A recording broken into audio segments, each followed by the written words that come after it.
Millions of people are affected by carpal tunnel syndrome each year. And here to talk about a relatively quick surgery to offer some relief is Dr. Michael Lillyquist with Great Basin Orthopedics. Thanks so much.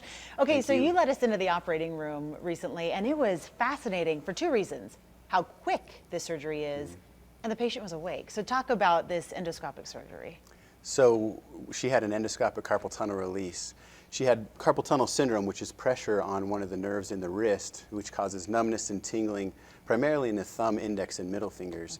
And she wished to have the surgery done while she was wide awake, so that made it pretty unique.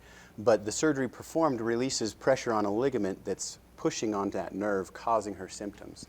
And we were able to do that with her wide awake. And something that I thought was fascinating and scary at the same time is that it does affect women more than men. What can we do to avoid carpal tunnel syndrome? When you first start to have the symptoms of carpal tunnel syndrome, you can start with some stretching exercises that help to stretch out the tendons that also run through the carpal tunnel as well. That can help decrease some of the swelling and inflammation that's putting the pressure on the nerve itself. Essentially what's happening is the pressure is pushing the nerve up against the ligament. So by doing those stretchings, that can help out. You can also take anti-inflammatory medications or use braces or splints. Sure. And then when you're going and doing that release surgery, you're cutting the tendon, but then what happens after that? How does it not, reconnect? That's a good question and a common question. It's actually a ligament, and the ligament crosses over the top of the carpal tunnel itself. And that ligament connects bone to bone. So once it's cut, it actually releases and relaxes a little bit.